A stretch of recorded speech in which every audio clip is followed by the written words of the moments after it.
चांद में भी दाग होता है और फिर भी हम लोग उसको प्यार करते हैं। तो फिर जो पर्सन निशक्त व्यक्ति है या फिर जो डिसेबल्ड पर्सन है, उनके साथ इस तरीके का दुर्व्यवहार सोसाइटी के अंदर क्यों किया जाता है, जो कि आज की सोसाइटी के अंदर हम लोग देखते हैं। नमस्कार, मेरा नाम Mahesh Soni, director Mahindra law institute. आज का जो हमारा सेशन है वो स्पेशली डील करने वाला है डिसेबल्ड पर्सन के साथ। अब डिसेबल्ड पर्सन से मेरा मतलब है कि वो व्यक्ति जिसको किसी तरीके की शारीरिक कमी है। अब शारीरिक कमी के अंदर हो सकता है उसका मेंटल लेवल उतना उस लेवल का नहीं है जो और लोगों के लेवल का है। वैसा हो सकता है किसी का एक हाथ नहीं है या फिर किसी की एक आंख नहीं है, पैर नहीं है, सर में चोट लगी है, उस वजह से अगर वो पर्सन उसका दिमाग काम करना बंद कर देता है, मतलब कि मेंटल कोई इंसान है, तो उन लोगों के साथ इस तरीके का दुर्व्यवहार हमारी सोसाइटी के अंदर क्यों किया जाता है? क्या सिर्फ और सिर्फ हमारी ये मानसिकता आज के टाइम पे बन रखी है या फिर ऐसा कोई सख्त हुआ है, ऐसा कोई शख्स जिसने इस तरीके की बात हमारे दिमाग में, जहन में डाल दी हो, जिसकी वजह से हम लोग उस डिस्क्रिमिनेशन की नज़र से उस लोगों को देखते हैं। जैसे कि आप सबने ना किसी स्टेशन पे, मंदिर के बाहर, रोड पे, गुरुद्वारे के बाहर बहुत सारे डिसेबल्ड पर्सन को देखा होगा जिसकी एक पैर नहीं है या फिर उसका एक हाथ नहीं है, वो भीख मांगते मिलेंगे। या रोड पर आपको बहुत सारे ऐसे लोग मिल जाएंगे जो कि आपको भीख मांगते मिलेंगे। अब उनके पीछे क्या रीज़न है कि उनका हो सकता है कि कोई ठेकेदार हो जिसने जानबूझ के उनको भिखारी बनाने के लिए एक तरीके से क्या उनको डिसेबल्ड बना दिया हो। दूसरा, ये भगवान की देन है कि एक तरीके से उसके अंदर किसी तरीके की शारीरिक कमी दी है। तो ये हमारी भी ड्यूटी बनती है कि उनको एक डिस्क्रिमिनेटरी नज़र से ना देखा जाए, उनको उन्हीं इक्वल लोगों के सामने उनको इनफीरियर आपका फील ना करवाया जाए, इक्वल उनको समझा जाए।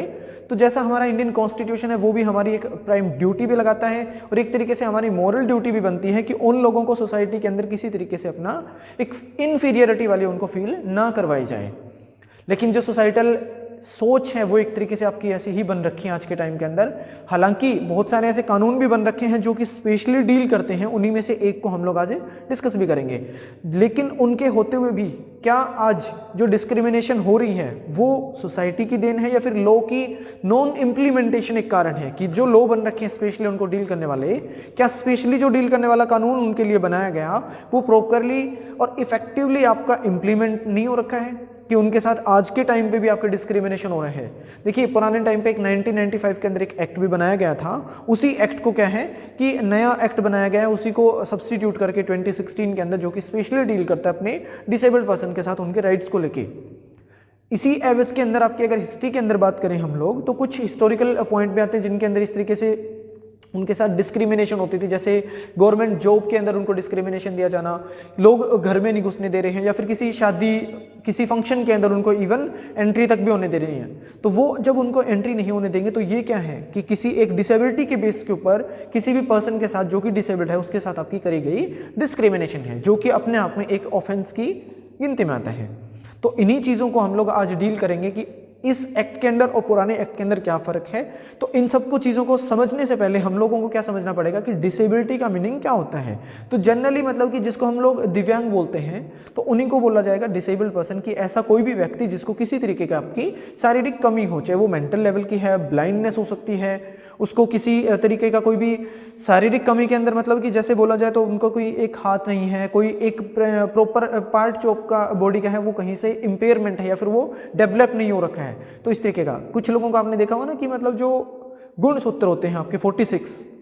46 आपके गुणसूत्र हैं, उनमें से क्या होता है कि किसी के कम ज़्यादा होने की वजह से ये डिसेबिलिटीज़ कई बार आ जाती हैं। अब जैसे 45 है तो किसी तरीके की कोई कमी हो सकती है, या फिर अगर 47 मिल जाते हैं या फिर उससे ज़्यादा कुछ मिलते हैं तो उसके अंदर हो सकता है बॉडी के अंदर, जैसे आपने देखा होगा 6 उंगली मिलती है किसी को, मतलब 4 उंगली के अलावा 5वीं उंगली होगी, एक अंगूठा होगा, या फिर अंगूठे के साइड में यहाँ पे एक और अंगूठा निकला होता है छोटा। तो वो सारी चीज़ें क्या है गुणसूत्रों के अंदर एक तरीके से आपकी कम ज़्यादा होने की वजह से आपका ये चीज़ें हो जाती हैं। लेकिन ये सारी चीज़ें आपकी बॉडी के पार्ट ही हैं, वो भी इंसान है, तो उनको इस तरीके का मेरा आपसे सजेशन है कि उनके साथ इस तरीके का कोई बर्ताव नहीं करें और लोगों को भी जागरूक करें कि इस तरीके का हमें जो चीज़ है, इस तरीके की हरकतें उनके साथ नहीं की जानी चाहिए। तो जो सबसे पहले मैं आपको डिस्कस करने वाला हूँ, यहाँ पे आपको समझाऊंगा कि कितने तरीके की आपकी कुछ डिसेबिलिटीज़ आपकी दी गई हैं न्यू एक्ट के अंदर में, और पुराने एक्ट के अंदर में आपकी कुछ डिसेबिलिटीज़ हुआ करती। अब ऐसी क्या ज़रूरत पड़ गई कि पुराने एक्ट के अंदर जब डिसेबिलिटीज़ दे रखी थी 7 टाइप की, तो उनके अंदर और भी ऐड करके नहीं कैसे लेके आए? या तो ये हुआ होगा कि टाइम के साथ आपकी अलग अलग डिसेबिलिटीज़ आपके सामने आ रही हैं तो इनको इंक्लूड करनी पड़े, या फिर कुछ ऐसा है कि जो पहले हुआ तो करती लेकिन उनको इनकी डेफिनेशन के अंदर या फिर इसके पार्ट के अंदर ना डील करते हुए उनके साथ ज़्यादा डिस्क्रिमिनेशन हो रहा था ताकि उनको बचाया जा सके। तो पहले हम लोग सीखेंगे कि कौन कौन सी डिसेबिलिटीज़ हैं एक्ट के अंदर, उसके बाद हम लोग सीखेंगे कि हिस्ट्री के अंदर ऐसा क्या हुआ कि जो एक्ट लेके आए। अब पहले आप बात कर लेते हैं अपन कि पुराने एक्ट के अंदर में जो आपकी डिसेबिलिटीज़ हुआ करती वो हुआ करती, एक तो ब्लाइंडनेस है कि कोई भी अंधा व्यक्ति है, दोनों आंखों से अंधा हो सकता था, एक आंख उसकी ना हो इस तरीके का आपका हो सकता था। दूसरे के अंदर आपका बोला गया है लो विजन, जिसको कम दिखाई दे, मतलब कि कम दिखाई देना ये नहीं कि चश्मा हटा दिया तो फिर दिख नहीं रहा है, मतलब एक तरीके से उनका विजन का कम होना कि जो उनकी नसों की प्रेशर होते हैं आंखों के अंदर देखने का जो अपना प्रेशर है, माइंड से जो कनेक्शन है उसका लो होना, जिसका प्रेशर कम होगा तो उसको एक तरीके से क्या है कि कम दिखाई देगी चीज़ें, मतलब कि हो जैसे मूवीज़ के अंदर देखते हैं ना कि चश्मा जिसका उतार ले उसके बाद वो हाथ मारता रहेगा उसको बिल्कुल भी कुछ भी दिखाई नहीं देता है। तो इस तरीके की सिचुएशन होती है जिनको कि कुछ भी दिखाई ना दे, बहुत ही लो विजन वाले व्यक्ति हो। तीसरा लेप्रोसी क्योर्ड की बात करते हैं जो कि अपना कुष्ठ रोग जिसको बोला जाता है। फिर आपका मेंटल रिटार्डेशन है कि मेंटल लेवल पे एक तरीके से क्या है मंद बुद्धि एक तरीके से होना, ऐसा कोई व्यक्ति जिसका जो मेंटल लेवल है वो उस आईक्यू लेवल इतना ज़्यादा नहीं होता है कि किसी को कोई भी बात अगर समझानी हो तो वो एक बार में पकड़ लेता है, उसका मेंटल लेवल जो है वो आईक्यू लेवल आपका सही होता है। कुछ व्यक्ति ऐसे जिनको 6 से 7 बार पढ़ना पड़ता हो, 3-4 से ज़्यादा बार उनको एक्सप्लेन करना पड़े तब जाके कुछ चीज़ें समझ आती हो,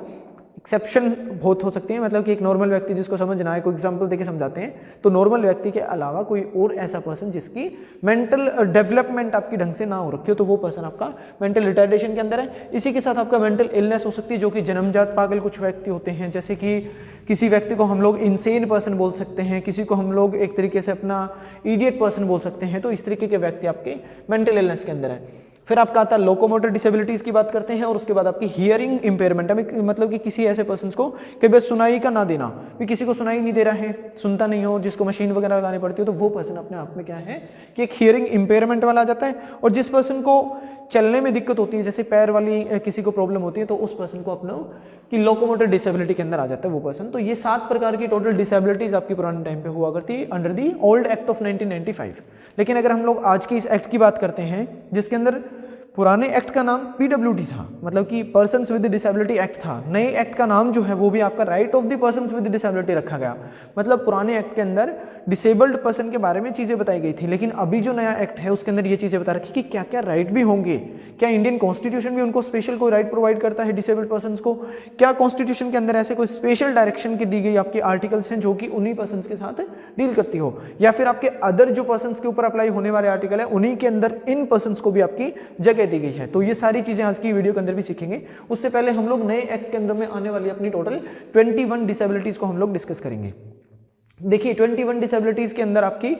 साथ में ये तो है ही, इनके बाद क्या है कि सेंट्रल गवर्नमेंट को पावर ये भी दी गई है कि इनके अलावा अगर सिचुएशन को देखते हुए अंडर दी सर्कमस्टांसेस अगर उसके अंदर और भी अगर कम ज्यादा करनी पड़े या फिर इसके अंदर ऐड करनी पड़े तो वो भी सुप्रीम आपने क्या कर रखी है कि जो सुप्रीम गवर्नमेंट है अपनी, मतलब कि यूनियन गवर्नमेंट या फिर government of India, central government को ये आपने पावर दे रखी है कि वो इनके साथ साथ और डिसेबिलिटीज को भी ऐड है जो कर सकती है। तो चलिए एक बार इनको एक एक करके समझते हैं। पहला आपका बात करता है ब्लाइंडनेस की, है कि कोई अंधा व्यक्ति हो जिसको बोल सकते हैं total blackness of the eyes की बात करता हो कि विजन का टोटल ही ब्लैकनेस होना, आंख बंद करो और चाहे खोल लो सबको कुछ ब्लैक ही दिखाई देना, तो वो पर्सन आपका क्या आएगा अपने टोटल ब्लाइंडनेस के अंदर आ जाएगा, जो कि ब्लाइंडनेस की डेफिनेशन में है। दूसरा बोलता है लो विजन, जो कि यहाँ पे आपको एक्सप्लेन किया था, जिसको कम दिखाई देता हो। थर्ड आपका लेप्रोसी क्योर्ड की बात करी गई है, जो कि कुष्ठ रोग की हम लोग बात करते हैं। फोर्थ वन अपना आ जाता है हियरिंग इंपेयरमेंट की, डेफ हो सकता है या फिर हार्ड ऑफ हियरिंग की बात करते हो कि बहुत कम सुनाई दे, जिसके अंदर मशीन की जरूरत पड़े, या फिर जिसका यूं बोलते हैं कि कान का पर्दा फट गया है, तो ऐसा कोई भी डेफ पर्सन है जिसको कि बिल्कुल ही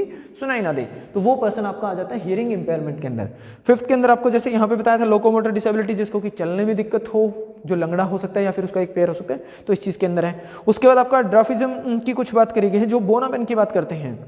अब ये ड्वार्फिज्म क्या होता है? ड्वार्फिज्म का मतलब होता है कि कोई ऐसा पर्सन जो कि बोना, जैसे बोलते हैं ना कि एक ऐसा व्यक्ति जो कि नॉर्मल व्यक्ति की हाइट से कम हो, जिसकी जो हाइट की डेवलपमेंट है वो कम होती है, और लोकल जो आपके अदर एवरेज लोग हैं, अदर जो आपकी एक बॉडी एवरेज हाइट होती हैं, उनकी हाइट से जिस पर्सन की कम मिलेगी वो पर्सन आपके ड्वार्फिज्म के अंदर आ जाएंगे, जिसको कि बोनापन बोलते हैं। फिर आपका आता है इंटेलेक्चुअल, अगर डिसेबिलिटी की बात करें तो फिर ये मेंटल रिटार्डेशन के अंदर आपका आ जाता है। यहाँ पे जो था मेंटल रिटार्डेशन को अब इंटेलेक्चुअल डिसेबिलिटी की डेफिनेशन के अंदर डाल दिया गया। उसके बाद बात करी गई है अपनी 8th पे मेंटल इलनेस की। मेंटल इलनेस आपको मैंने पहले बताया था, जो यहाँ पे डिस्कस करी थी, वो मेंटल इलनेस हो सकता है। अब ये दो चीज़ों के अंदर आ जाता है कि कोई पर्सन आपका बाय बर्थ भी हो सकता है और कुछ ऐसे हैं जो कि एक्सीडेंटली भी हो जाता है, जिसके कई बार सर में लग जाती हो तो उसके बाद हो जाता है। कुछ लोगों का आपने सुना होता है नहीं, पढ़ पढ़ के पागल हो रखा है, तो इस तरीके का कुछ ऐसा व्यक्ति जिसने इतनी पढ़ाई करी, इतनी मेहनत करी, उसके बाद भी अगर उसको वो अप टू एक्सपेक्टेशन उसको कोई जॉब वगैरह ना मिले, या फिर इस तरीके की उसके ऊपर मेंटल प्रेशर डल गया था जिसकी वजह से उसकी जो माइंड सेट है वो आपका सही नहीं रहा, उसकी वजह से वो गलत हरकतें कुछ करने लग गया है, या फिर माइग्रेन का शिकार होने के बाद दवाइयों का ऐसा असर हो रहा है जिसकी वजह से उसका जो मेंटल लेवल है वो उतना डेवलपमेंट अब नहीं हो रहा, या फिर उसको सीज कर दिया, उसकी वजह से अपने माइंड को 100% वो यूज़ नहीं कर पा रहा, तो इस तरीके की मेंटल इलनेस जिसको होगी तो वो आ जाएगा। उसके बाद आपका एक इंपॉर्टेंट पार्ट है जो कि ऑटिज्म स्पेक्ट्रम डिसऑर्डर की बात करी गई है, जिसके अंदर एक पर्सन को इस तरीके की बीमारी होती है कि जिसके अंदर कोई व्यक्ति जो है एक ही बात को कई बार रिपीट करता है, एक ही बात को रिपीट करता जाएगा। जैसे कि आपने एक किसी कॉमेडी शो के अंदर सुना होगा ना कि कई बार जो अब एक पर्सन होता है जो अपना आमिर खान है, अब उसकी कॉमेडी कर रहा होता है, वो क्या बोलता है आके अपनी माँ को, हर बात के पीछे वो बोलता है कि माँ देखो मैं आ गया हूँ माँ, वो हर बात को क्या करता है 3 से 4 बार। आपका एक तारे जमीन पे ऐसे कुछ मूवी है, उसके अंदर भी वो एक लड़का होता है, तो वो भी इस तरीके की उसको कुछ डिसेबिलिटीज होती हैं। तो बहुत सारे ऐसे पर्सन हो सकते हैं जो कि क्या है कि किसी एक ही चीज़ को बार बार यहाँ पे क्या करता है, वो रिपीट करता जाता है, माँ देख मैं आ गया हूँ, फिर 2 मिनट के बाद बोलेगा माँ एक बात बोलूँ, फिर उसके बाद फिर बोलेगा। तो इस तरीके की चीज़ें क्या है, ऑटिज्म स्पेक्ट्रम आपके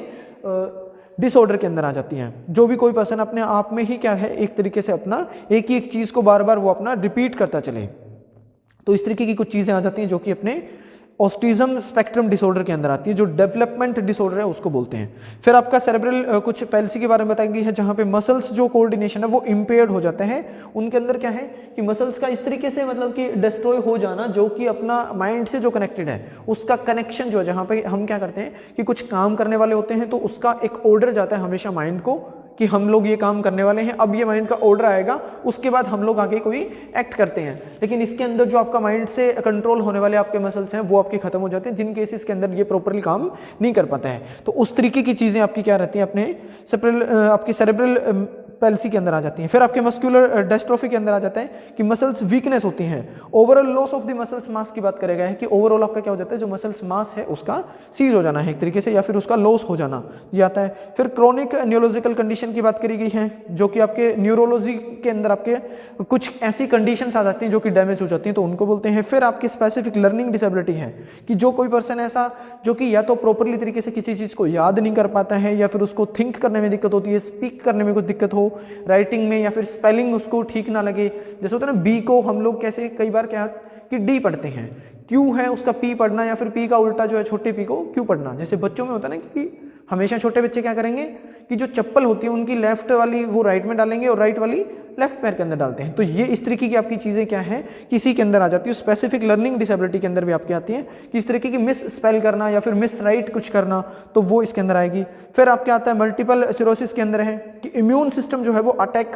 कर देता है, एक तरीके से उसके ऊपर अटैक हो जाता है। उसकी वजह से क्या है कि जो सेंट्रल नर्वस सिस्टम है उसको भी अटैक कर देते हैं, जिसकी वजह से आपका जो स्पाइनल कोड है या फिर आपका जो ब्रेन है उसके ऊपर अटैक जाएगा, और उसकी वजह से आप किसी तरीके का प्रॉपरली वो काम नहीं कर पाओगे जो आपका माइंड प्रॉपरली करता होना चाहिए। फिर आपका आता है स्पीच एंड लैंग्वेज डिसेबिलिटी की अगर हम लोग बात करें तो कोई ऐसा पर्सन हो सकता है कि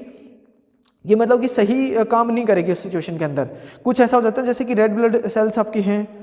उनके अंदर भी आपकी कुछ ना कुछ कमी की वजह से क्या हो जाता है कि कुछ पर्सन्स की जो जीभ है उसके अंदर दिक्कत आ जाती है, लैंग्वेज वो प्रॉपरली नहीं बोल पाता, या फिर उसको क्या हो जाता है कई बार कि स्पीच में दिक्कत हो जाती है, जैसे तुतला के बोलता है या फिर हकला के बोलते हैं, तो उसके अंदर हो जाता है कि कुछ ऐसी ब्लड सेल्स हैं जो जीभ के अंदर आपकी काम करने के लिए बोलने के लिए हेल्पफुल होंगी, तो वो कहीं ना कहीं डिसेबल्ड हो जाती हों। तो उन केसेस के अंदर उन पर्सन्स के साथ क्या होता है स्पीच और लैंग्वेज की डिसेबिलिटी हो जाती है, तो उन केसेस के अंदर भी आपकी ये डिसेबिलिटी के अंदर आ जाएंगी। अगेन आपका आता है थैलेसीमिया नाम की एक बीमारी होती है, थैलेसीमिया, जिसके अंदर क्या है कि किसी पर्सन को बहुत बार ऐसा हो जाता है कि हर 21 डेज के बाद उसको ब्लड की जरूरत पड़ती है, मतलब उसकी जो एक तरीके से जो रेड ब्लड सेल्स हैं उनका श्रिंक होना स्टार्ट हो जाती है, जिनकी वजह से उनका जो डेवलपमेंट है वो खत्म हो जाएगा। साथ में क्या है जो प्रोसेस होता है खून बनने का, नया खून बनने का, वो प्रोसेस जो सीज हो जाता है, तो उसकी वजह से क्या होगा आफ्टर एवरी 21 डेज उसको ब्लड की जरूरत पड़ती है। तो इस तरीके की नहीं तो फिर बच्चा जो है बच्चों में ज़्यादा मतलब की प्रॉब्लम पाई जाती है। तो ये आपका थैलेसीमिया नाम की बीमारी होती है जो कि ब्लड डिसऑर्डर का है, जो कि जेनेटिकल इनहेरिटेड हो सकती है, मतलब कि कैरेक्टराइज हो सकती है, या फिर लेस प्रोडक्शन ऑफ दी जो मतलब कि अब नॉर्मल हीमोग्लोबिन की बात करते हैं तो लेस प्रोडक्शन जहाँ पे करता है तो उसको आप यहाँ पे थैलेसीमिया के अंदर डाल देते हैं। फिर उसके बाद बात आती है अपनी एसिड अटैक की, जहाँ पे कोई भी ऐसी विक्टिम है जिसके ऊपर की एसिड अटैक हुआ हो, या फिर कोई भी पर्सन हो सकता है, तो वो विक्टिम कहलाएगा एसिड अटैक का। उसके बाद यहाँ पे मूवी आपने देखी होगी शायद, छपाक मूवी है कोई दीपिका पादुकोण की, उसके अंदर भी ऐसा ही हुआ था, एसिड अटैक से रिलेटेड आपकी मूवी है, जो कि 326A और B आपकी IPC के अंदर दिए गए हैं। फिर आपके मल्टीपल डिसेबिलिटीज हो सकती हैं, कुछ ऐसे पर्सन है जिनको इनमें से एक या एक से ज़्यादा आपकी डिसेबिलिटी हो सकती है, तो वो मल्टीपल डिसेबिलिटी के अंदर आ जाएगा। उसके बाद आपकी हीमोफीलिया के अंदर भी एक बीमारी है जो कि खून से जुड़ी हुई है। अब हीमोफीलिया मतलब क्या है कि लैक ऑफ, जो आपके बोलते हैं ना ब्लड क्लॉटिंग्स हैं, थक्के जम जाते हैं, उनका अगर कमी हो रखी है, लैक ऑफ ब्लड क्लोटिंग का होना, जिसके अंदर क्या है कि ब्लीडिंग अगर एक बार स्टार्ट हो जाती है तो वो बहुत देरी तक चलती रहती है लोगों को, तो ये इसके अंदर आपकी हीमोफीलिया के अंदर आता है कि कुछ ऐसे पर्सन को नॉर्मल भी चोट लग जाए तो बहुत ज़्यादा खून आएगा। अब वो खून क्या है, रुकने में मुश्किल हो जाता है कि उसका और लोगों के मुकाबले बहुत टाइम के बाद खून रुकता है। या फिर कई बार होता था कि बच्चों में जैसे नाक से खून निकलने लग जाता था, तो वो बहुत बार उसके सर में हम ठंडा पानी डालते हैं, या फिर इस तरीके का बर्फ से सिकाई करना, या फिर उसको कुछ ठंडी चीज़ें देना, गर्मी के अंदर अक्सर बच्चों के साथ ऐसा हो जाता है। तो वो सारी चीज़ें आपकी हीमोफीलिया के अंदर आती हैं। फिर आपकी बात करी गई है सिकल सेल डिजीज़ की, जहाँ पे जो आरबीसी है वो ब्रेक होने स्टार्ट हो जाती है ब्लड से रिलेटेड, जिसके अंदर आपका क्या है कि जो ब्लड सेल्स हैं वो कम हो सकती हैं, जिनके अंदर जो खून का सर्कुलेशन एक तरीके से है वो ख़त्म होने के लगभग पॉसिबिलिटी वहीं तक पहुँच जाती है कि वो यहाँ पे क्या है कि उसकी जो सेल्स हैं वो ख़त्म होने के लगभग चली जाती है, जिसकी वजह से जो आपका ब्लड सर्कुलेशन है वो खत्म हो जाता है और ब्लड आपका जो पूरी बॉडी में पहुंचता नहीं है। इसकी वजह से हो सकता है कि कुछ एक पार्ट ऐसा जिसके अंदर हम बोलते हैं ना कि एक हाथ इसका पतला है एक मोटा है, या फिर पैर में जो है एक पतला होता है एक ठीक ठाक होता है नॉर्मल, तो इस वजह से भी हो सकता है कि उसकी जो एक पैर के अंदर जो खून पहुंचाने का प्रोसेस है वो कम हो जाता है, जिसकी वजह से उसकी डेवलपमेंट रुक जाती है, तो वो भी इसके अंदर आ जाता है। और लास्ट वन आपका है पार्किंसन डिजीज बोलते हैं, जहाँ पे जो आपका सेंट्रल नर्वस सिस्टम है वो डिसऑर्डर हो जाता है उसके साथ, जो कि इफेक्ट करता है किसी भी पर्सन की मूवमेंट को। तो ये सारी चीज़ें जिसके अंदर बॉडीली पार्ट के अंदर क्या है, एक तरीके से आपने देखा होगा ना मूवीज़ वगैरह के अंदर भी, या फिर ऐसे बहुत सारे पर्सन्स भी होंगे आपके सोसाइटी के अंदर घर में भी, जिनके हाथ जो है वो बहुत कांपते हैं। वो लगभग क्या होता है मोर देन जो 60 ईयर्स के एज के जो पर्सन्स हैं ज़्यादातर तो ये उनमें पाई जाएंगी, लेकिन बहुत सारे ऐसे पर्सन्स हैं जो कि नॉर्मल एज के अपनी एज ग्रुप के, उनके भी आपको हाथ कांपते मिलेंगे, छोटा मोटा काम भी करते हैं तो भी उनका हाथ कांपने लग जाता है। तो ये कारण होता है जो आपके पार्किंसन डिजीज़ की वजह से। तो वो पर्सन जिनका बॉडीली पार्ट के अंदर हाथों में या फिर किसी भी अदर बॉडी पार्ट के अंदर आपकी कंपन का होना बिना किसी एक तरीके की प्रेशर के, कई बार तो हो जाता है कि डर की वजह से वो कांपने लग जाता है, वो चीज़ ना होते हुए एक नॉर्मल सर्कमस्टांसिस के अंदर किसी पर्सन के हाथ पैर और इन किसी भी बॉडीली पार्ट का आपका कंपन होना अपने आप में एक बीमारी है जो कि पार्किंसन डिजीज के अंदर आती है। ज़्यादातर ये आपकी 60+ एज के अंदर होती है मैक्सिमम लोगों के अंदर, लेकिन ये आजकल जो है एक नॉर्मल व्यक्ति के अंदर में मिल जाती है। तो ये टोटल आपकी 7 डिसेबिलिटी आपकी थी जो कि पुराने एक्ट के अंडर में आ रही थी, उसके बाद आपकी 21 थी जो कि नए एक्ट के अंडर में आती हैं। अब बात करते हैं कि वो कौन सी हिस्टोरिकल ऐसा मोमेंट रहा होगा जो कि इस एक्ट को लेके आने में लीडिंग कर रहा था। तो इसके अंदर आपका सबसे पहला आपका है decade of the disabled person है, मतलब कि डिसेबल्ड पर्सन्स का डिकेड मतलब बोले तो अपना दशक, कि वो 10 साल का एक टाइम पीरियड जो कि स्पेशली हम लोग क्या करते हैं कई बार उन्हीं को एक तरीके से हम लोग दे देते हैं, उन्हीं के नाम पे कर देते हैं। तो वो हम लोग बात करते हैं 1982 से 1992 के बीच के जो 10 साल थे उनको decade of the disabled person बोला गया है, जिसके अंदर डिसेबल्ड पर्सन के स्टेटस को इम्प्रूव करने के पर्पज से एक की रोल प्ले करने के अंदर बोला गया था कि इस डिकेड ने क्या है कि जो लोग यूएन ने इसको डिक्लेयर किया था, यूएन ने इसको डिक्लेयर कर रखा है decade of the disabled person का, जिसके अंदर जो अभी आपको जैसे बताया कि डिसेबल्ड पर्सन के जो इम्प्रूवमेंट है स्टेटस को लेके है, एजुकेशनल स्टेटस हो सकता है, इन्वायरमेंटल आपका कुछ एक तरीके का स्टेटस हो सकता है, या फिर उनको किसी तरीके का डिसेबल्ड पर्सन्स की जो फंडिंग्स हैं उनको ज़्यादा रेज करने के पर्पज से हम लोगों ने क्या किया, एक प्ले रोल कर रखा है, एक तरीके से अपना रोल प्ले किया, की रोल जिसको बोलते हैं। तो ये आपके डिकेड की वजह से था। उसके बाद रिहेबिलिटेशन काउंसिल ऑफ इंडिया खोली गई थी जो कि इंडियन गवर्नमेंट ने सेटअप की थी 1986 में। उसके बाद आपका जो एक तरीके से एम था 1986 की रिहेबिलिटेशन काउंसिल ऑफ इंडिया का, वो रहा है कि उन लोगों को जो भी रिहेबिलिटेशन है एक तरीके से जो डिसेबल्ड पर्सन है उनकी रिहेबिलिटेशन के लिए उनको फैसिलिटेट करना, तो ये उसका मेन पर्पज रहा है। लेकिन उसी को ध्यान में रखते हुए ज़्यादा इफेक्टिव नहीं हुई, जिसके बाद 1995 के अंदर एक एक्ट बनाया गया था जो कि पर्सन्स विद डिसेबिलिटी एक्ट था। उस एक्ट के अंदर भी जो प्रोविजन दिए गए थे वो भी मोर इफेक्टिव नहीं रहे, कि जिससे कि जो डिसेबल्ड पर्सन है उनको एक तरीके से अपना प्रॉपर वो सारे राइट दिए जा सकें, या फिर उनको एक तरीके से प्रॉपर तरीके से उनके विकास के ऊपर आप फोकस नहीं कर पा रहे थे। तो इस वजह से फिर नेशनल पॉलिसी ऑन डिसेबिलिटी बनाई गई थी 2009 के अंदर, जिसका मेन फोकस था कुछ क्रिटिकल एरियाज के ऊपर। अब क्रिटिकल एरिया हो सकते हैं आपके एजुकेशन से रिलेटेड हो सकती है, सोशल सिक्योरिटी हो सकता है, एम्प्लॉयमेंट हो सकते थे, तो इनके ऊपर इनका ज़्यादा फोकस हुआ करता, जिसको कि इम्प्लीमेंट करने की कोशिश करी थी। लेकिन फिर भी आपका 100% क्या है कि उसकी एक तरीके से वो सारे काम नहीं हो पा रहे थे उन एक्ट्स की वजह से भी। तो इस वजह से यहाँ पे एक नीड आई कि हमें एक स्पेशल ऐसा एक्ट बना के देना पड़ेगा जिसके अंदर हर वो चीज़ आपकी कवर हो सके। तो नीड के अंदर आपका क्या है कि प्राइमरी एम हम देखें कि क्या नीड थी, जरूरत क्या थी लेके आने की, तो वो था कि safe guard the interest of the people suffer from the disability. Disability से सफर करने वाले लोगों के इंटरेस्ट को एक तरीके से सेफ गार्ड देना मेन एम था, जिसकी वजह से इस एक्ट को लेके आए थे। अब सेफ गार्ड देंगे तो उसी के साथ साथ हम लोग जैसे इंटरेस्ट की बात कर रहे हैं तो पढ़ाई को लेके भी हो सकता है, एम्प्लॉयमेंट हो सकता है, सोशल उनकी सिक्योरिटी हो सकती है, लोगों के साथ उनकी डिस्क्रिमिनेटरी जो आपकी एक तरीके से एक्ट हो रहे हैं उनसे उनको सेफ गार्ड देना है। तो ये मेन पर्पज हो सकते हैं जिसके लिए नए एक्ट की जरूरत पड़ रही थी। तो इसको इनेक्ट किया गया था इंडियन इंटरनेशनल ऑब्लिगेशंस के अंडर में, कि कुछ इंडिया की इंटरनेशनल ऑब्लिगेशन थी जिसके अंदर यूएन कन्वेंशन हुई थी RPWD के ऊपर, right of the person with disability के ऊपर यूएन की कन्वेंशन हुई थी, जिसको अडॉप्ट किया था यूनियन जनरल असेंबली ने। यूएन जनरल असेंबली ने 13 दिसंबर 2006 को इसको अडॉप्ट किया था और इंडिया ने इसको 1 अक्टूबर 2007 में इसको क्या है रेटिफाई किया था। उसके बाद लोगों के इसके अंदर स्टेट्स, कुछ इंडिविजुअल्स, सिविल या फिर आपके जो सोसाइटीज़ थे अलग, उनकी ड्यूटी इंपोज कर दी गई थी कि उनका काम रहेगा कि जो पर्सन्स विद डिसेबिलिटी है उनके राइट के लिए जो भी आपको मिलेंगे, आपको सर्वे करने पड़ेंगे कितने लोग किस डिसेबिलिटी से आपके जूझ रहे हैं, कितने लोग इस तरीके से सफ़र कर रहे हैं, तो उनका एक बेसिक डाटा बनाया जाएगा और उनके राइट के हिसाब से कि उनको किस किस तरीके की नीड है उस तरीके के आपके राइट्स को अपने एक एक्ट के अंदर बना के लेके आना है। अपना अपना काम इनको सर्वे के अंदर दिया गया था। तो उसके अंदर जो भी स्टेट्स आपकी सिग्नेटरी स्टेट थी कि मतलब उस आपके एक तरीके की जो कन्वेंशन के अंदर असेंबली के अंदर जो मेंबर्स थे, मतलब मेंबर बोले तो नेशंस, जो स्टेट्स मतलब एक तरीके से जो भी कंट्रीज थे, उनमें इंडिया जो है वो फर्स्ट कंट्री था आपका, फर्स्ट सिग्नेटरी। आपका जो नेशन की बात करते हैं तो India was the first signatory state और nation of the convention enacted 2016 act, जिसने कि इंडिया के अंदर इस कन्वेंशन के अंदर आपकी जो बातें बोली गई थी उनको इंप्लीमेंट करने के पर्पज से 2016 के अंदर India was the first signatory state nation जिसने क्या किया था कि ये इसके ऊपर स्पेशल एक्ट है जो बना दिया था। इट्स ऑब्लिगेशन के अंडर में बनाया था कि ताकि वो यूएन जो आपकी यूनियन कन्वेंशन की अपनी जो ऑब्लिगेशन थी उनको कंप्लीट कर सके। तो इन नवंबर 2015 India submit it's first countries report, अपनी कंट्री की पहली रिपोर्ट सबमिट करवाई, जिसमें कि डिसेबिलिटी की डेफिनेशन को और ज़्यादा वाइडन किया गया था। मतलब डिसेबिलिटी के अंदर ये भी चीज़ें आपकी ऐड करी, तो एक तरीके से क्या है डिसेबल्ड पर्सन के डेफिनेशन के अंदर इंप्रूवमेंट हो रहा है और अपने इसको वाइडन, एक वाइड डेफिनेशन बोली जा सकती है।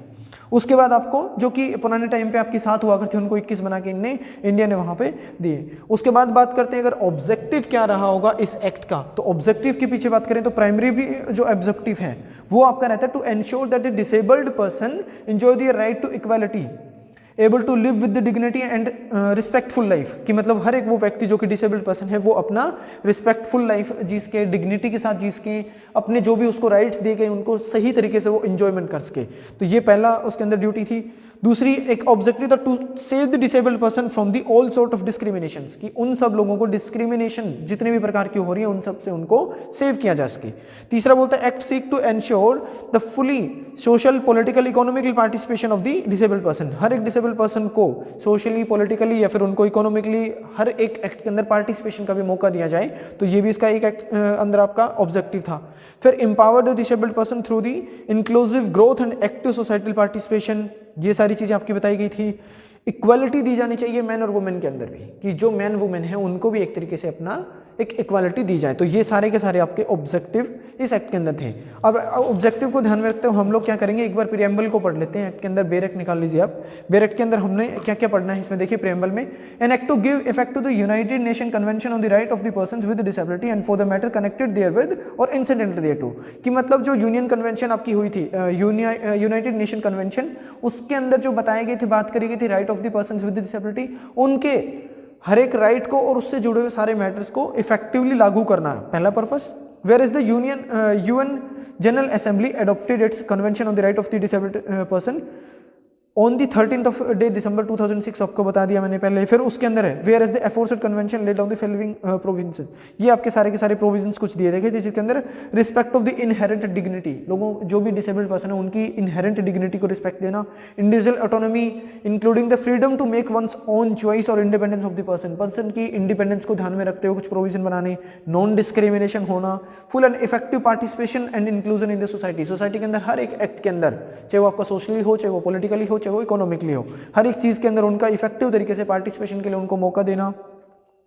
Respect for difference and acceptance of the person with disability as a part of the human diversity and humanity, humanity और ह्यूमन डाइवर्सिटी का एक पार्ट इनको एक्सेप्ट करना, ये भी पर्पस था। इक्वालिटी ऑफ द अपॉर्चुनिटी, हर एक अपॉर्चुनिटी उनको इक्वली तरीके से दी जाए। एसेसिबिलिटी, उनको एसेस करने दिया जाए, मतलब हर एक काम के अंदर उनको, जैसे मंदिरों में नहीं जाने देते थे पहले, मंदिर के बाहर बैठे रहेंगे तो उनको मंदिरों में जाने देना, हॉस्पिटल्स के बाहर उनको बिठा के रखते थे और प्रॉपरली उनको एसेस नहीं करने देते थे वो सारी अपॉर्चुनिटी जो उनको मिलनी चाहिए, तो एसेसिबिलिटी यहाँ पे कंफर्म करना। इक्वालिटी जो between the man and women है उनको देना। फिर respect for involving the capacity of the children with disability, जो भी डिसेबल्ड चिल्ड्रन है उनको कैपेसिटी के हिसाब से उनको उनके लेवल का काम करने देना। और respect the right of the children with disability to preserve their identities, उनकी आइडेंटिटीज को प्रिजर्व करने के पर्पज से जो भी ऐसे बच्चे हैं जो कि डिसेबल्ड हैं उनको हर एक तरीके के काम के अंदर इन्वॉल्व है जो करने देना। And where is India is the signatory to be the said convention, फिर उसने इंडिया ने रेटिफाई किया था 1 डे ऑफ द अक्टूबर 2007। उसके बाद आपकी consider the necessity to implement the convention aforesaid and be enacted by the parliament as the in the 67th year of the Republic of India as follows, तो उसके बाद आपके ये act आपका आ गया था। सैलिएंट फीचर की अगर हम लोग बात करें तो जैसे चैप्टर 2 के अंदर है, सेक्शन नंबर 7 हो सकता है, 38 के अंदर हो सकते हैं आपके right of the disabled person क्या रहेंगे। एजुकेशनल सेफगार्ड उनको दिया गया है, सेक्शन नंबर 1732 तक चैप्टर 3 के अंदर हैं। फिर आपके स्किल और डेवलपमेंट से रिलेटेड बात करी गई है सेक्शन 20, 21, 23 के अंदर। फिर equal recognition before the law and guardianship की बात करी गई है। फिर आपके बेंचमार्क डिसेबिलिटीज की बात करी गई सेक्शन 31 एंड 33 है। फिर आपके सोशल सिक्योरिटी हेल्थ केयर की बात करी गई है सेक्शन 20-24 के अंदर आपको मिल जाएगा, 25 में मिलेगा। रजिस्ट्रेशन ऑफ द इंस्टीट्यूशन की बात करी गई है 50, 52, 53 में मिल जाएंगे। फिर एडवाइजरी बोर्ड बनेगा, डिस्ट्रिक्ट लेवल कमेटी मिलेगी जो कि चैप्टर नंबर 11 में है। सेंट्रल और स्टेट के एडवाइजरी बोर्ड मिलते हैं। स्पेशल कोर्ट बनाए जाएंगे, पनिशमेंट मिलेगी, नेशनल और आपके जो स्टेट फंड हैं वो सब आपके बनाए जाएंगे। तो ये बेसिक आपके सैलिएंट फीचर हैं इस एक्ट के अंदर, आपको क्या क्या मिलेगा मेनली जो कि डील करता है डिसेबल्ड पर्सन से। फिर आपकी बात करेंगे कि इस एक्ट को कब यहाँ पे इंडिया में एसेंट मिली थी, तो वो थी 27 ऑफ दिसंबर 2016 का। कमेंसमेंट आपका एक्ट का है 19 ऑफ अप्रैल 2017 का। Act number 49 of the 2016। उसके बाद आपके टोटल सेक्शन जो है इसके अंदर 102 रहेंगे। चैप्टर आपके टोटल जो है यहाँ पे जैसे लिखा हुआ है 17 रहेंगे और शेड्यूल इसके अंदर 1 दिया गया है। इनके बाद हम लोग बात करते हैं इंडियन कॉन्स्टिट्यूशन के अंदर वो कौन से प्रोविजन है जो कि डील करते हैं एक तरीके से इनके राइट्स को एक तरीके से सेफगार्ड देने के अंदर। तो पहला आपका आर्टिकल 14 है जो कि बात करता है इक्वालिटी बिफोर द लॉ है। तो हर एक पर्सन, बेशक वो आपका डिसेबल पर्सन है चाहे वो एबल पर्सन है, उन सबको इक्वालिटी अमंग इक्वल उनको प्रोवाइड करवाई जानी चाहिए। तो लॉ के सामने सारे पर्सन एक समान एक नज़र से देखने चाहिए। तो डिसेबल्ड पर्सन को भी राइट है। उसके बाद उनको लाइफ और आपके हर एक वो चीज़ आपकी आर्टिकल 19 और 21 के अंदर जो कि गोल्डन ट्रायंगल के नाम से बोले जाते हैं 14, 19 और 21, तो ये सारे राइट उनको भी प्रोवाइड करवाए जाते हैं। बात आती है आर्टिकल 15 की जिसके अंदर डिस्क्रिमिनेशन नहीं होनी चाहिए किसी भी बेस पे, तो वो बात करी गई है। और right to education to the persons who are above the age of 6 and below the age of 14। 6 to 14 के लिए जैसे कि आपको पता होगा कि article number 21A 86th amendment 2002 के अंदर आपके ऐड करा गया था। आर्टिकल 45 के अंदर दे रखा है स्टेट की ड्यूटी बनती है। और आर्टिकल नंबर 51 क्लोज के 51A जिसके अंदर आपकी फंडामेंटल ड्यूटीज दे रखी है उनके क्लोज के अंदर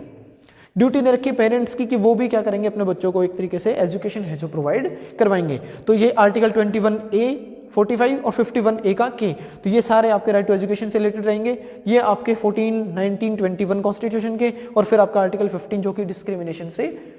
बार करता है कि उन लोगों के ऊपर डिस्क्रिमिनेशन आपकी नहीं होनी चाहिए। तो ये आपके सारे आर्टिकल दे रखे हैं इंडियन कॉन्स्टिट्यूशन के। तो अब हम लोग क्या करेंगे, अपने बेर एक्ट की तरफ मूव करते हैं, क्योंकि इसके अंदर जो बेसिक फंडा था वो हम लोग सीख चुके हैं। पता लग गया कि इस एक्ट के अंदर हम लोग क्या क्या पढ़ेंगे और किस तरीके से हम लोग इसको डील है जो करेंगे। तो अब स्टार्ट करते हैं अपने बेर एक्ट के अंदर चैप्टर नंबर 1। कुछ देखिए, इसके अंदर एक वीडियो के अंदर पूरा एक्ट आपका जो है कवर नहीं होगा, इसको हम लोग कवर करेंगे कम से कम 3 से 4 पार्ट के अंदर। तो कोशिश करेंगे हर वो चीज़ आपको समझ आ सके, जो इम्पोर्टेंट आपका एरिया है पेपर के पॉइंट ऑफ व्यू से उसी को कवर करेंगे। क्योंकि ये जो वीडियो है वो बहुत सारे ऐसे पर्सन्स हैं जो कि रेगुलरली डिमांड कर रहे हैं कि सर इसके ऊपर भी आप एक वीडियो बनाइए या फिर इस पूरे एक्ट को कवर करवाओ, क्योंकि यूपी के अंदर ये आपका आने वाला है, सबसे इंपॉर्टेंट पार्ट है और नया एक्ट है। तो इसी वजह से क्या है, ये सबसे डिमांडिंग वीडियो कही जा सकती है। तो वीडियो को पूरा देखना, वीडियो को शेयर कर देना। तो अब स्टार्ट कर रहे हैं अपना चैप्टर नंबर 1, जिसके अंदर शो टाइटल कमेंसमेंट की बात करी गई है। बोलता दिस एक्ट में be called as the right of the persons with disability act 2016। फिर आपका कमेंसमेंट की डेट बता रखी है 19 अप्रैल 2017 की बात करते हैं। डेफिनेशन क्लॉज पे आ जाइए जी। डेफिनेशन क्लॉज की बात करते हैं तो अप्रोप्रिएट अथॉरिटी की बात करते हैं 2 के ए में। अप्रोप्रिएट अथॉरिटी मतलब बोले तो means an authority notified under section 3 of section 14, section 14 के क्लॉज 3 के अंदर और सेक्शन 53 के क्लॉज 1 के अंदर, और डिजाइनेटेड अंडर सेक्शन 59 क्लॉज 1 के अंदर, जिसको भी आपने डिजाइन कर रखा है वो आपकी अप्रोप्रिएट अथॉरिटी कहलाएंगी। फिर बात आती है अप्रोप्रिएट गवर्नमेंट की, तो गवर्नमेंट के अंदर आपकी सेंट्रल है तो सेंट्रल गवर्नमेंट हो जाएगी, अदरवाइज आपकी स्टेट गवर्नमेंट है। 2 का सी इंपॉर्टेंट जो आपका पेपर के लिए हो सकता है उसको पढ़ते हैं। बैरियर की बात करी गई है, मतलब बैरियर एक तरीके से कि जहाँ पे कोई ऐसी चीज जो कि आपको बाधा लगाती हो, बीच में बाधा आती हो किसी चीज को लेके, तो वो बैरियर है यहाँ पे। तो बोलते हैं barrier means any factor including the communicational, cultural, economical या फिर आपके इन्वायरमेंटल या फिर आपका एक तरीके से इंस्टीट्यूशनल, पॉलिटिकल, सोशल, एटीट्यूडनल या फिर आपकी structural factor which hamper the full and effective participation of the person with disability in the society. Society के अंदर अगर कोई भी ऐसा पर्सन जो कि डिसेबल्ड है, उस पर्सन को हैम्पर करता है, एक तरीके से उसको पीछे धकेल देता है। कौन सा ऐसा कारण जो कि उसका डिसेबिलिटी है, किस काम के अंदर पार्टिसिपेशन करने से, जो यहाँ पे दे रखी कल्चरल एक्टिविटीज़ हैं या फिर आपकी कम्युनिकेशनल जो आपकी हो सकती है, economic, environmental, institutional, political, social या फिर आपके एटीट्यूडनल और स्ट्रक्चरल फैक्टर, इन वजहों से कोई भी पर्सन ऐसा जो कि एक फैक्टर बन के आया, उसके बीच में इन सारे कामों के अंदर पार्टिसिपेशन करने से रोकने में जो आपका मेन की रोल प्ले करेगा ऐसा फैक्टर, वो अपने आप में क्या है, बैरियर बोला जाएगा। सेकंड बोलता है केयर गिवर किसको बोलेंगे, तो ऐसा कोई भी पर्सन हो सकता है जो कि पेरेंट्स हो सकता है या फिर आपके फैमिली के अदर मेंबर हो सकते हैं जो कि विद और विदाउट द पेमेंट, या तो पेमेंट के साथ या फिर बिना किसी पेमेंट के प्रोवाइड करते हैं केयर, सपोर्ट और असिस्टेंस उन पर्सन को जो कि डिसेबल पर्सन है। सर्टिफिंग अथॉरिटी पढ़ लेना, 57 की क्लॉज 1 पे है। Communication include and means the formats of the communication, communication के फॉर्मेट को इंक्लूड करता है कम्युनिकेशन, जैसे लैंग्वेज के थ्रू है, डिस्प्ले ऑफ द टेक्स्ट हो सकते हैं या फिर आपके ब्रेल वगैरह कुछ हो सकते हैं, टेक्टाइल आपकी एक तरीके की कम्युनिकेशन हो सकती है, साइन हो सकते हैं, लार्ज प्रिंटिंग हो सकती है, जैसे मोबाइल में आता है ना बड़े बड़े बटन के लिए स्पेशल फोन होता है जैसे बुजुर्गों वाला, तो उस तरीके का आपका यहाँ पे हो सकता है। एसेसिबल मल्टीमीडिया हो सकते हैं, रिटन, ऑडियो या फिर आपकी वीडियो, विजुअल डिसेबिलिटीज आपके डिस्प्लेस हो सकते हैं। साइन लैंग्वेज का होता है, जैसे हम डीडी न्यूज़ पे पहले आता था जिसके अंदर एक साइड में एक महिला होगी जो बोल के सारी चीज़ें न्यूज़ सुनाती रहेगी और साथ में कोई पर्सन ऐसे ऐसे है जो कि साइन की लैंग्वेज में उनको बताता रहेगा, तो वो आपके ट्रांसलेटर वाली चीज़ होती है, तो साइन लैंग्वेज बोलते हैं। या प्लेन लैंग्वेज है, ह्यूमन रीडर हो सकता है इस तरीके की, या फिर आपके कोई भी अल्टरनेटिव मोड हो सकते हैं एक्सेसिबल इन्फॉर्मेशन और कम्युनिकेशन टेक्नोलॉजी को ध्यान में रखते हुए। तो ये सारी चीज़ें आपकी कम्युनिकेशन के डेफिनेशन में आ जाएंगी। फिर आपकी कॉम्पिटेंट अथॉरिटी है सेक्शन 49। डिस्क्रिमिनेशन, उन पर्सन को डिसेबिलिटी जो पर्सन है उनके साथ आपकी किसी तरीके का डिस्टिंक्शन किया जाना या फिर उनको एक्सक्लूड कर देना या फिर उन पर्सन के ऊपर रिस्ट्रिक्शन लगा देना on the basis of the disability. Disability के बेस पे उन पर्सन के ऊपर किसी तरीके की रिस्ट्रिक्शन लगाई कि आपको एंटर नहीं करने देंगे, ये काम नहीं करने देंगे, तो ये सारा डिस्क्रिमिनेशन के अंदर आ जाएगा। फिर आपका एस्टेब्लिशमेंट, फंड, गवर्नमेंट एस्टेब्लिशमेंट और हाई सपोर्ट, ये इंपॉर्टेंट, हाई सपोर्ट पे आ जाते हैं, बीच के 3 आपके ज़्यादा इंपॉर्टेंट नहीं है। देखते हैं एक बार आई जो क्लोज है एस्टेब्लिशमेंट, इसको देख लेना एक बार। एक तो आपका ये 2 के के में दे रखा है और एक आपका वी में दे रखा है, एक आपका प्राइवेट एस्टेब्लिशमेंट है और एक आपका गवर्नमेंट एस्टेब्लिशमेंट है, तो वी और के अंदर आपके हैं, तो देख लेना इनको एक बार। बात आती है आपकी एल के ऊपर जो कि हाई सपोर्ट की बात करता है, मतलब कि ऐसा कोई भी पर्सन है जिसको कि बहुत ज़्यादा ज़रूरत हो एक तरीके से, तो वो क्या होगा, high support means intensive support physical, psychological और otherwise which may be required by the person with benchmark disability for daily activities, मतलब कि रोजमर्रा के जो काम हैं उनको काम करने में किसी भी ऐसे पर्सन को जो कि डिसेबल्ड है उसको एक तरीके से साइकोलॉजिकली या फिर फिजिकली किसी भी सपोर्ट की जरूरत पड़े, तो वो पर्सन आपका बोला जाता है कि वो पर्सन आपका हाई सपोर्ट वाला पर्सन है। To take independent and informed decision to access the facilities and participating in all area of the life including the education, employment, family, community life और ट्रीटमेंट एंड दी थेरेपी, किसी भी तरीके की therapy है, treatment है या फिर community life है या फिर एक तरीके से आपकी किसी भी फैमिली या फिर एम्प्लॉयमेंट की बात कर रहे हैं या एजुकेशन की बात करें, तो लाइफ के हर एक एरिया के अंदर कोई भी पर्सन एसेस करेगा तो वो नॉर्मल व्यक्ति कर सकता है। अगर डिसेबल्ड पर्सन है तो वो हर चीज़ को नहीं कवर कर पाएगा। तो उनको क्या है कि पर्सन्स को उनको सारे एरियाज को कवर करने में बहुत सारी हेल्प की जरूरत पड़ेगी, जिसको बोला जाएगा कि हाई सपोर्ट की जरूरत पड़ती है। तो 2 का L हाई सपोर्ट है। एम बोलता है इंक्लूसिव, अगर एजुकेशन की बात करें तो उसके अंदर बोलता है system of the education where the students with और विदाउट डिसेबिलिटी। अगर कोई भी ऐसा पर्सन है जो कि डिसेबल्ड है, उनको उन्हीं लोगों के बीच में बिठाया जाएगा क्लास के अंदर जो कि अपने नॉन डिसेबल्ड पर्सन है, मतलब कि एबल और डिसेबल्ड पर्सन को एक साथ उनकी पढ़ाई करवाई जाएगी। Learn together and system of teaching and learning is suitably adapted to meet the learning need of the different type of students and with disability। हर एक वो व्यक्ति जो क्लास के अंदर आपका डिसेबल्ड पर्सन हो सकता है, तो उस तक हर एक बात को पहुंचाने में हेल्प करने वाली सारी फैसिलिटीज आपको प्रोवाइड करनी पड़ेंगी। उन सब चीज़ों को इंक्लूड करके क्लासरूम के अंदर देना पड़ेगा। अभी किसी की आंख नहीं है तो फिर आप वो सुन के कर सकता है, तो वो चीज़ें दी जाएंगी, या फिर इस तरीके के आपको कुछ इंस्ट्रूमेंट दिए जाएंगे जहाँ से वो हाथ से अपना क्या है उसको सीख सके, तो ये चीज़ें आएंगी। अगर कोई देख सकता है लेकिन सुन नहीं सकता तो उसको इस तरीके की आपकी चीज़ें, आपको साइन वाली सारी चीज़ें या फिर बोर्ड पे प्रॉपर्ली उनकी स्लाइड्स आपको चलानी पड़ेंगी ताकि वो पर्सन उसको पढ़ सके। तो इस तरीके की आपकी इंक्लूसिव एजुकेशन बोला जाता है कि सारे लोगों को एक जगह पे वो सारी चीज़ें इंक्लूड करके देना, जिससे कि हर एक पर्सन, जहाँ पे चाहे वो डिसेबल्ड है चाहे वो एबल्ड पर्सन है, हर चीज़ को वो एक साथ सीख सके। तो वो सारी आपको फैसिलिटीज़ देनी पड़ती है क्लासरूम के अंदर। तो वो अपने आप में क्या रहेगी, अपनी इंक्लूसिव एजुकेशन के अंदर आएगी। फिर बात आती है इंफॉर्मेशन एंड कम्युनिकेशन टेक्नोलॉजी की, जिसके अंदर आपके डिजिटल हो सकती है, वर्चुअल सर्विसेज हो सकती है, इलेक्ट्रॉनिक हो सकती है, वेब बेस्ड हो सकता है, या फिर आपकी कोई टेलीकॉम सर्विसेज हैं। तो ये सारी की सारी ऐसी हैं जिसके अंदर से लोगों को, वो जो डिसेबल्ड पर्सन है उन तक वो बात आपकी कम्युनिकेट हो सके। इंस्टीट्यूशन, लोकल अथॉरिटी देख लेना। पर्सन विद डिसेबिलिटी कौन सी, बेंचमार्क डिसेबिलिटी, ये इंपॉर्टेंट है, इसको देखते हैं। 2 का R means a person with not less than 40%, ऐसा कोई भी पर्सन जिसको 40% से कम डिसेबिलिटी नहीं है, मतलब मोर देन 40% होगा, तो वो अपने आप में एक बेंचमार्क डिसेबिलिटी के अंदर आ जाएगा। और of a specified disability where the specified disability has not been defined as a measurable term and includes a person with disability where the specified disability has been defined in the miserable term as specified by the certifying authority। मतलब एक तरीके की कोई भी disability की बात कर रहे हैं जो कि 40% से कम नहीं है, या फिर ऐसी स्पेसिफाइड डिसेबिलिटी है जहां पर वो डिसेबिलिटी आपकी जो स्पेसिफाई करी गई है उसको मिजरेबल टर्म के अंदर एक तरीके से आपने डिफाइन नहीं कर रखा, और वो इंक्लूड करती है उन पर्सन को जिनके साथ इस तरीके की स्पेसिफाई करी हुई आपकी डिसेबिलिटी हो। मतलब जनरली आपने 40% को याद रखना है, और कुछ जगह पे उनको स्पेसिफाई किया जा सकता है जिनको अंदर, और कुछ जगह के अंदर उनको स्पेसिफाई नहीं कर रखा है, वो सारी मिजरेबल नेचर की हो और उस आदमी को, किसी भी पर्सन को रखें, तो वो अपने आप में एक बेंचमार्क डिसेबिलिटी के अंदर आ जाएगा। फिर आपका पर्सन विद डिसेबिलिटी आपका S, एक ऐसा पर्सन जो कि लॉन्ग टर्म के लिए फिजिकल, मेंटल, इंटेलेक्चुअल या फिर आपकी सेंसरी इंपेयरमेंट है, जिसका सेंस या फिर इंटेलिजेंस जो है वो कमी हो, तो वो पर्सन आपका विद डिसेबिलिटी के अंदर आ जाएगा। फिर आपका person with disability having support, high support की नीड की बात करते हैं, तो ऐसा कोई भी पर्सन जिसको कि बेंचमार्क डिसेबिलिटी हो रखी है, और वो जो कि certified under close A of subsection 2 of the 58 है, सेक्शन 58 के अंदर सबसेक्शन 2 का क्लोज नंबर ए के अंदर जिसको कि हाई नीड की सपोर्ट वाला आएगा, तो वो पर्सन आपका with disability having high support के अंदर आ जाएगा। प्रेस्क्राइब का मीनिंग देख लेना है। प्राइवेट आपकी एस्टेब्लिशमेंट है वो भी इंपॉर्टेंट नहीं है। पब्लिक बिल्डिंग आपने एक बार पढ़ लेना है खुद से, नॉट सो इंपॉर्टेंट। एक आपका 10 की बात कर, जो एक्स है उसकी बात करते हैं। एक्स बोलते हैं public facilities and services include all form of deliveries of the service to the public at large. Public at large को हर एक लेवल की, हर एक सर्विसेज की आपकी डिलीवरी करी जानी हर फॉर्म के अंदर, चाहे वो इंक्लूड करता हो हाउसिंग को, एजुकेशनल को, या फिर आपके वोकेशनल ट्रेनिंग की बात करें, चाहे वो आपके एम्प्लॉयमेंट की बात करें, करियर एडवांसमेंट की बात करें, शॉपिंग की बात करें, मार्केटिंग की बात करें, या फिर आपके रिलीजियस, कल्चरल या फिर लेजरल कोई भी है इस तरीके का,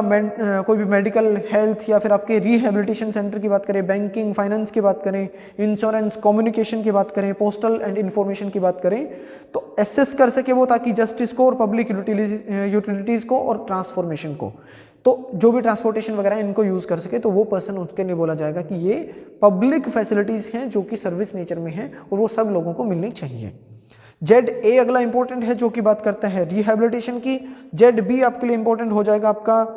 स्पेशल एम्प्लॉयमेंट एक्सचेंज की, और स्पेसिफाइड डिसेबिलिटी आपकी Z की C में है जो कि शेड्यूल के अंदर आपके बता रखे हैं, जैसे यहाँ पे ये हैं। तो इस तरीके से आपकी स्पेसिफाइड डिसेबिलिटी आ जाती है। तो ये सेक्शन 2 के अंदर आपकी मेन डेफिनेशन थी जो हमने कवर अप कर ली।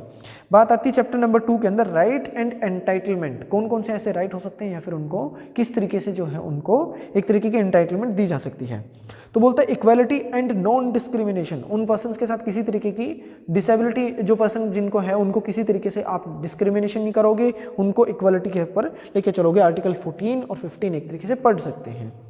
अब बात क्या कर रहा है, the appropriate government shall ensure that the person with disability enjoy the right to equality. ये बात आपकी जो अप्रोप्रिएट गवर्नमेंट है उनकी ड्यूटी बनती है, इंश्योर करेंगे कि जो भी पर्सन आपके डिसेबल्ड हैं उनके साथ किसी तरीके की डिसेबल्ड पर्सन के साथ किसी तरह की अनइक्वलिटी आपकी नहीं हो रही, मतलब इक्वलिटी उनके साथ करी जा रही है।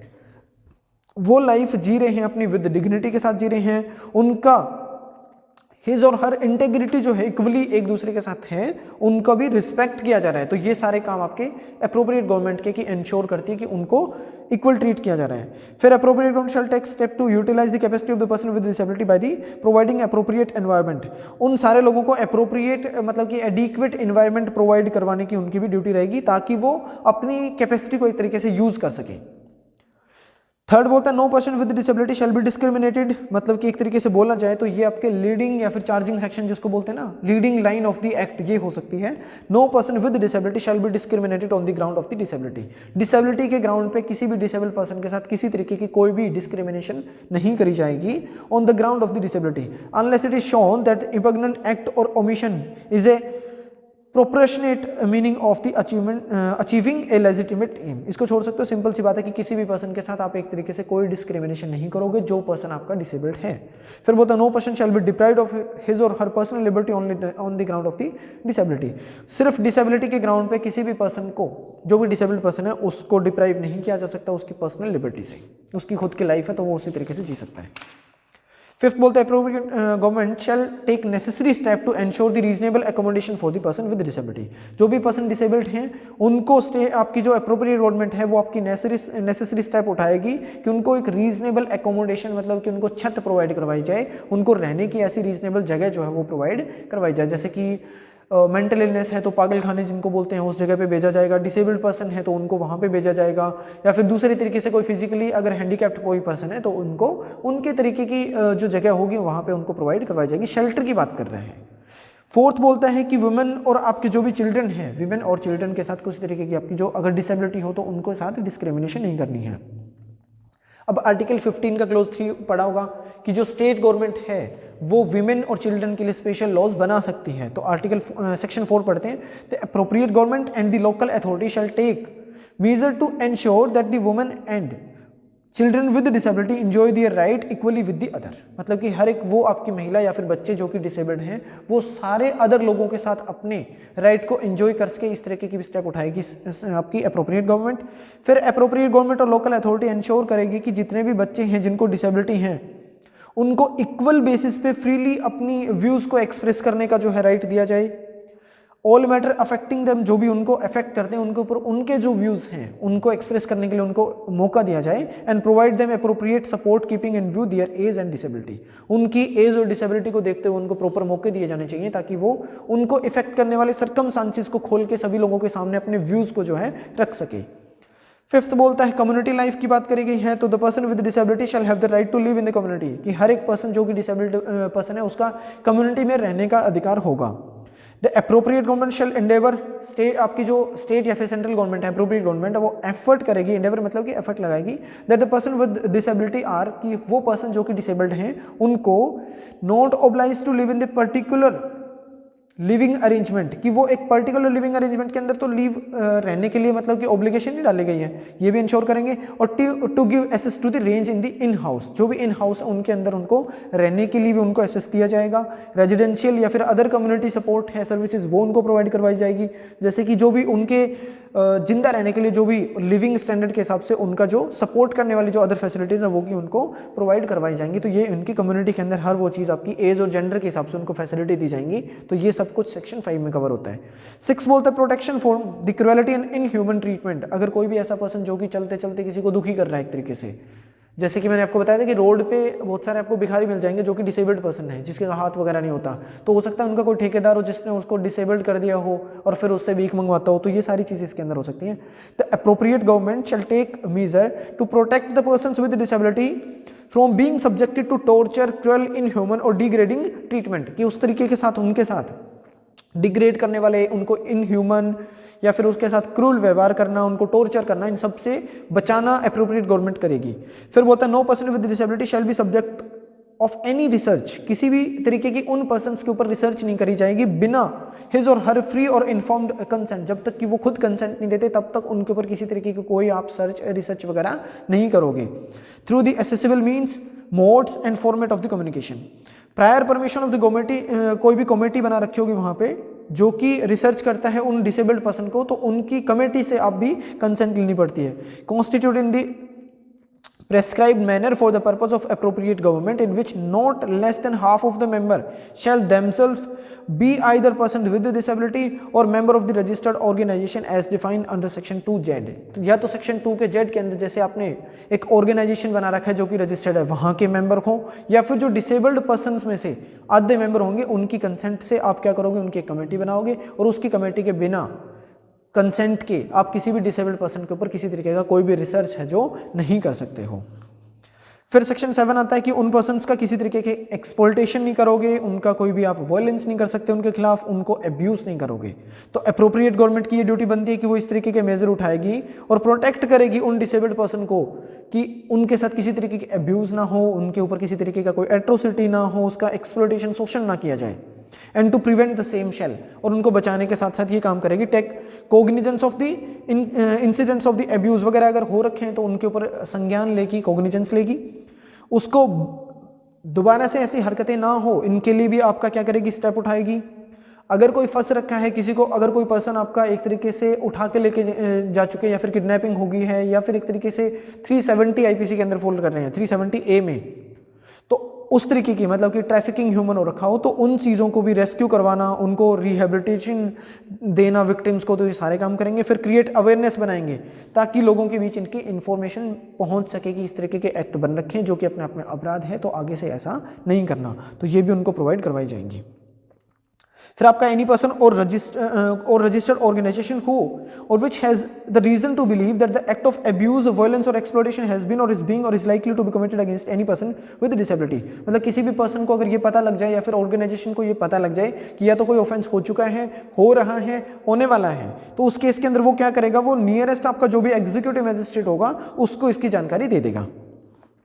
फिर एग्जीक्यूटिव मैजिस्ट्रेट क्या करेगा, जब उसको इन्फॉर्मेशन मिलेगी तो वो इमीडिएटली एक्शन लेगा कि उसको रोका जाए या फिर उसकी अकरेंस को प्रिवेंट किया जाए, और जैसा भी होगा उसको ठीक लगेगा वैसा ही प्रोटेक्शन के ऑर्डर भी साथ में पास कर सकता है उन डिसेबल्ड पर्सन को प्रोटेक्ट करने के पर्पज से।